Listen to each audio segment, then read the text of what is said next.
Welcome to Our Girl Relationships. On this channel, we talk about problems people face in their day-to-day life. Let's start with the video. Between the ages of 12 and 17, my mother was moving me from one psychologist therapist to another, claiming they weren't a good fit for me. I found out years after that she was offering them cash under the table to tell her what I was saying and probe me on particular issues she had covered up to determine how much I knew or suspected. When they refused, she switched them out. I found out a few years ago that the last guy she took me to, ages 15 and a half onward, a psychiatrist she left me with for over a year, not only did he take the extra money to tell her what I was sharing, which I kinda already knew, but the medication he put me on was at her request. There was no medical reason for me to be on any medication. And on top of that, the medication mix I was prescribed was a no-no to combine due to serious counteracting. The medication had a demonstratively harmful effect on my general health, with side effects I still suffer to this day. I lawyered up, gathered overwhelming and indisputable proof, and started the legal process to sue the living hell out of him.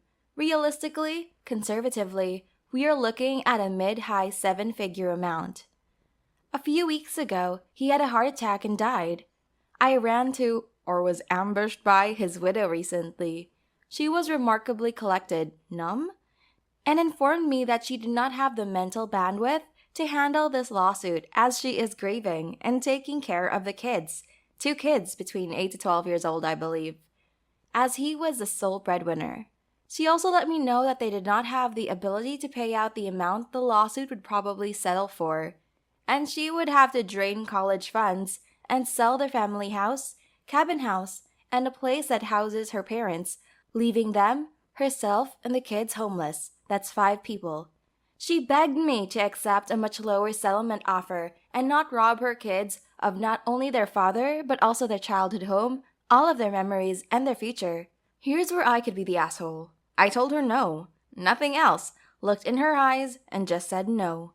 From what my lawyer advised me, you do not engage in conversations with people you're legally opposing. I started walking away and she teared up, saying his heart attack was from the stress of the lawsuit, asking if I really want to punish little children for what their father did. I told her, do not contact me again, and got out of the store. Knowing their situation, I am now having a moral dilemma. Even at 7 figures, I will not miss this amount, but I could do good with it. I have also lost my father young, so I know how devastating it could be to lose my home as well. But as much sympathy as I have for his family, it is in my torment that he had built their lives. And not just mine, as we have discovered. My lawyer, fiancé, and family encouraged me to let it play out. Am I the asshole if I do not settle for less? Edit. Won't his insurance cover this incident? Most medical malpractice policies do not cover liability that arises from criminal acts and inappropriate alteration of medical records, both of which he did and are included in the lawsuit, so his policy does not cover everything. Edit. Will you also sue your mother? There will probably be legal action taken as well against my mother, but for now I am taking one lawsuit at a time as they are expensive and mentally draining. Suing the psychiatrist was much easier than suing my mother, so we started there. After this is done, we will explore options. Not the asshole. His familial wealth and ability to own all that he owned and create the college funds and the living situation his family has or had were practically built on his unethical behavior. They drew the benefits of his unethical actions, let them draw the consequences. If they have homeowner's insurance, and if he had malpractice insurance, some of those may help cover the settlement. The malpractice insurance may be able to wiggle itself out from any liability because he was doing something illegal, but other insurances may help. There's only one asshole here, and it's a father. I'm the lawyer and know jack all about estates and debts. That said, I'm curious how she expects to pay taxes on these properties if she has no income. Regardless, I will say though, that my moral compass is telling me you would not be the asshole for moving forward with your suit. You were wronged in multiple senses of that term. The only thing I would have done differently is walked away without a word. Also, screw the lady for blaming his death on the stress from your lawsuit. It's literally just a longer and roundabout way to say it's your fault. F that noise. Here's the next story. I, 27F, have been with my girlfriend, 26F, for 4 years now, but I have known her for longer and we are in a happy relationship. However, she does sadly have a bad trait of disrespecting staff and people with lower income in general. Don't get me wrong, she's great, but that's her flaw, I guess. For the background, my girlfriend grew up rich and her mother has her own successful business, and her father is a judge in an extremely high position. After she had finished school, she wanted to study law just like her dad. Both her parents studied at Harvard and now had in general very good contacts to many people in charge there. When my girlfriend decided that she wanted to go to Harvard too, she made her parents pull some strings, which definitely contributed to her getting accepted after all.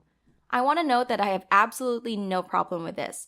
If she gets a chance to go to the university of her dreams, why wouldn't she take it? Now, a little over 2 years ago, when it came to actually finding a job, writing applications, and going to job interviews, she was very nervous about it, and her dad pulled some strings again on court to make the process easier and less stressful for her, which worked out excellently due to his good reputation and high position. Now we have both finished university, got our careers going, and moved in together. But lately, when we were in the car, she started ranting again about how much it annoys her when people complain about low pay they get, since it's their fault that they are too lazy to get a better job. Then I said, I don't think you should judge other people's situations as you don't know their backstories, and you gotta keep in mind that not everyone was as privileged as you. She gave me furious eyes and asked me what I meant. I explained that her parents definitely contributed to her success, and that not everyone was as lucky as her. She began freaking out, claiming that I said that she was stupid and wouldn't be anywhere in life without her parents' help, even though what I said was nothing like that. I told her that I would never think of her as stupid, and that it takes a lot of work to get through university and to get a good job, just that the jump was easier for her than to some others. But now she hasn't spoken to me for days, and her friends told me that I was an ass for destroying her self-conception. And I feel bad because I really didn't want to hurt her, so am I the asshole? Not the asshole. She sounds like a snob, and that she needs even more doses of reality about other people's lives. On a side note, interesting that you're not bothered by the fact that she had her parents pull strings to get into Harvard. I am. By your description, she already has a ton of advantages in life. I don't begrudge her for any of those. But she's apparently not even content with that. She had to elbow her way into a highly competitive school, not based on merit, but based on connections, which means she probably pushed out someone else who doesn't have her connections. Frankly, I think that is worse than anything else she said to you. Not the asshole. Laughing my ass out. I grew up similar to your girlfriend. Maybe not as privileged, but certainly with enough of an advantage that made a difference, helping me to get where I am today. And I am thankful. I was so lucky to get that. And I recognize that not everyone gets that kind of head start. And so I do my part to help those who are not as fortunate as I've been. Middle-class parents, top-tier schools, no student loans, hand-me-down cars, a safety net there my whole life. Holy shiz. It doesn't make me dumb. It doesn't mean I didn't work hard to get where I am, but come on. I literally had a leg up. And sounds like your girlfriend had even more of a leg up. It's really sad that she can't recognize this. Not the asshole. People who look down on and talk shiz about other people less fortunate than they are not good people. She's just been good to you so far because you haven't given her a reason to look down on you yet. She has zero experience in the real world without daddy's help. But that's no excuse for her disgusting lack of empathy. If she's ugly to the people serving her, that's who she really is inside. Next story. I'm 25, my boyfriend is 35, and we have been together for almost exactly 3 years. It's a funny coincidence. Both of our birthdays and our anniversary, the day we met, all happen in the same week. This year, we decided he would organize a surprise for my birthday. I would organize a surprise for his birthday. And then for our anniversary, we would go out together for a nice dinner to celebrate. We discussed the budget in advance, and we agreed that we would split the cost of the dinner. It was a set tasting menu, so we knew the exact price ahead of time. My birthday did not go well. My boyfriend lied to me about taking the day off of work and kept disappearing to the bathroom to answer emails and make calls when we were at a museum together. I didn't ask or expect him to take the day off. I'd have been fine doing something in the evening. Then, for my present, he gave me a pastry made of a specific ingredient that I'm allergic to, so I couldn't eat it. Then he left at 8 p.m. because he wanted to watch a football game. So I ended up spending my birthday night alone. The next day I told him I felt like he'd given zero thought to my birthday and made me feel like I was a burden on him. He just said he'd done his best, and I need to learn to be grateful when other people try. His birthday went off without any issue. I had specialty food and wine shipped in from his home country, got his favorite childhood recipes from his grandmother, and spent several days preparing dinner built around his preferences and dietary requirements. He loved it. Then came our anniversary. We agreed in advance to split the bill, but by then I was hoping that he'd offer to cover it, not because of the money, but as a gesture of apology for how my birthday went. At the end of dinner, I asked if he wanted to split. He replied, yeah, but it would look weird if we ask for separate checks, since this is a nice place, so I'll pay here and you can transfer me the money afterwards. I honestly saw red. When the waitress came over with the bill, I said, we'll actually be splitting? She asked me how we wanted to split, and I said I'd pay for the wine and my food. So in total, I paid for about 70% of the bill. My boyfriend just shrugged and paid for the remaining amount. As soon as we left, he said I humiliated him and acted like a spoiled brat and he couldn't change the past. And I need to learn to move on when I'm annoyed. I said my issue wasn't about changing the past, but number one, he hadn't even properly apologized for my birthday or tried to make up for it in any way. Number two, he cared more about the restaurant staff thinking that he was a big spender, treating me to fancy dinner, when I'd actually be paying for half of the meal. He said I'm the asshole because we had agreed to split the bill, so I had no right to be annoyed about it. Am I the asshole?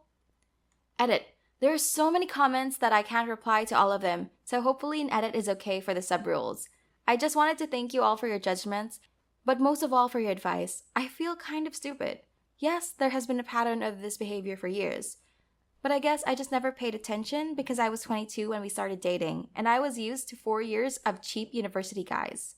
But I'm starting to realize that it's not really acceptable, and this relationship might not be the best option for me. Thank you again for all the advice. It sounds cheesy, but this post might end up genuinely changing my life. Not the asshole, but what are you doing with this guy? He showed you how much he values you. I could maybe excuse the work email, but to ignore you and watch football after dinner is inexcusable. His effort and bar is very low. You're 25 and you have the whole world ahead of you. In the next 5 years, he will be 40 and still be set in his ways while you will be 30. I highlight this because those two age groups have different mindsets. I saw this with my loved ones and it doesn't end well. Not the asshole. I think you have been in this relationship 2 years and 9 months longer than you should have been. To be clear, I do think that we all should learn to be more grateful for what we have in general regardless of how big or small, cheap or expensive something is. That is not the case with your situation, however. Your boyfriend is using the idea of gratitude and altruism to gaslight you. He doesn't want to have to put in as much effort and care for you, therefore you should be happy just accepting whatever it is that he does. If you don't accept it, then he gets to paint you as selfish and ungrateful, and I'm sorry, but that's manipulative behavior. If he doesn't make a true honest attempt to be more considerate of you, I would gently recommend that you re-evaluate this relationship. You really are deserving of better. Good luck, OP! I would say not the asshole. I fully understand that it was not about the materialistic aspect of it. However, he had ample time to prepare your surprise for your birthday, and the least he could have done is take the day off and spend it with you. On a side note, and apologies for sounding harsh, but after 3 years, you would think your boyfriend knows what you're allergic to. It's almost as if it was weaponized incompetence. Here's the next story. So, this is stupid, but I swear to God I am telling the truth. I have receipts if you need them. For context, we have a pretty lax work environment at my job, and I love my coworkers. I value their opinions, and I have no problems with accommodating them at all. I have a weird complex about hurting people's feelings, and this has bothered me way more than it should. When I first started my job, around a year and a half ago, I would keep my pens in my lab coat, and they would disappear constantly. I'd argue that that's what I get for leaving my pens out, but I also think it's appropriate to want to keep my pen throughout my shift at least. I was joking with one of my coworkers and labeled one of my pens to say, "Eat this, pen stealer." And we laughed to find out it was our center manager who thought it was hilarious. I've kept my pen in my scrub since then, and I haven't lost it to anyone yet. But now, I let my friend borrow it for her nighttime shift, and she left it in a drawer to return to me when I come to work in the morning. I was supposed to work the next day, but our center closed for bad weather until Friday, and I was off this weekend. One of my coworkers found my pen and scratched the label off this weekend, and I was really concerned because I didn't know she had been upset by it. So I talked to her today, and she told me that my pen was unprofessional, truth, in the way, truth, and that nobody gets to have their own pens, WTF. She said if she saw any of my pens, she was going to take them and take their labels off. I told her I didn't mind censoring or even getting rid of them if she had just told me. And I don't mind if it really bothers her. But she was not budging on messing up my pens. Now I'm pissed off. And in a moment of rage, I went to the bathroom and ordered 300 customized pens that say, "You suck, pen stealer," and "We live in a society." My thought is that I can give them to whoever wants one, and if she wants to take them all, she'll have to get some damn acetone and an assembly line to make a dent in this plague I'm about to infect or censor with. I think I let my anger get the best of me. Am I the asshole for raging about my pen? And would I be the asshole for going through with my evil plan? I have a feeling I am. Not the asshole. Nobody gets their own pens isn't a thing. You paid for it and clearly labeled it. This is theft. You should ideally not use foul language in a business setting, but this doesn't seem to be the cause of any upset so far. I support your plan to order customized pens. Thieves should be shamed. Not the asshole. It may be unprofessional to have profanity like that on a pen. Not sure of your exact lab type or if you have any customer interactions. However, I used to have pens stolen a lot by others, and I know how frustrating it can be to find a pen that you really like. I taped dollar store flowers in mine. In a cup on my desk, they look relatively pretty, and no one wanted to walk around with a giant fake flower sticking out of their pocket. Your solution is a bit funnier though.